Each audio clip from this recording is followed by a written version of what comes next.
สบายดีท่านผู้ชมต้อนรับประธานเข้าสู่การรายงานข่าวต่างประเทศและคราวนี้เรามาติดตามกันที่ไขกองประชุมครั้งที่3คณะบริหารงานศูนย์กลางพรรคคอมมิวนิสต์เวียดนามสุดที่14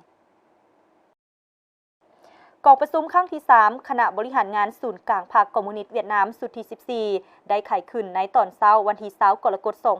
2026อยู่ฮานอย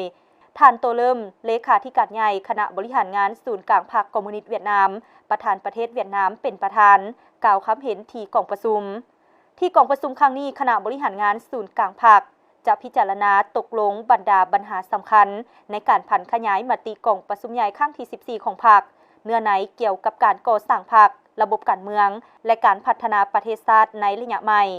กองประชุมท่านเลขาธิการใหญ่ประธานประเทศโตเริ่มเน้นหนักว่า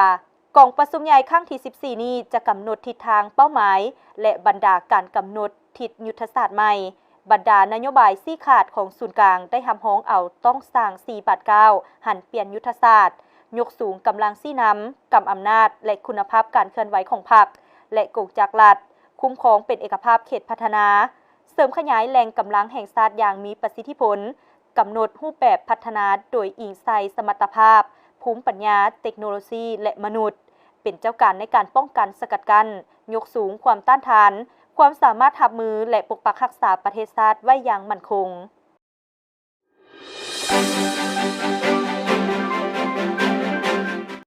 ในสุมวันผ่านมาพนักงานนักรบทหารชายแดนแขวงหลายเจ้าพร้อมกับกำลังต่างๆสืบต่อติดตามบริเวณอย่างใกล้ชิดสอบหาผู้หายสาบสูญยกย้ายประชาชนไปอยู่บ่อนปลอดภัยและหนุนช่วยแก้ไขผลภัยย้อนหลังจากภัยพิบัติธรรมชาติตามสถิติขององค์การที่เกี่ยวข้องภัยน้ำแกงน้ำสุได้เฮ็ดให้6คนเสียชีวิต10คนถึงรับบาดเจ็บปัจจุบันยังมีหลายคนหายสาบสูญภัยน้ำแกงน้ำสุได้พัดเอาเรือนของประชาชนไปจำนวน14หลังเนื้อที่นาและผลผลิตกว่า380เฮกตาร์ถูกดินถมหมดสร้างความเสียหายอย่างหนักหน่วงต่อพื้นฐานโครงสร้างหลายแห่งคาดคะเนผลเสียหายทั้งหมดนับหลายร้อยตื้อดง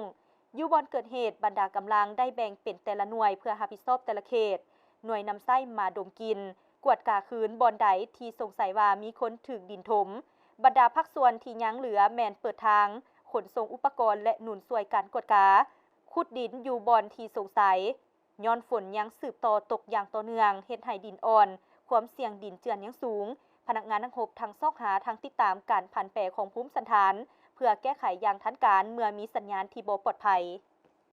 ท่านผู้ชมที่ผ่านไปนั้นก็เป็นข่าวต่างประเทศที่ทางภาคข่าวต่างประเทศของพวกเรานำมาให้ประธานได้รับชมมาฮอดนี้การรายงานข่าวต่างประเทศก็ได้หมดเวลาเพียงเท่านี้พบกันใหม่ในมื้อหน้าสำหรับมื้อนี้สบายดี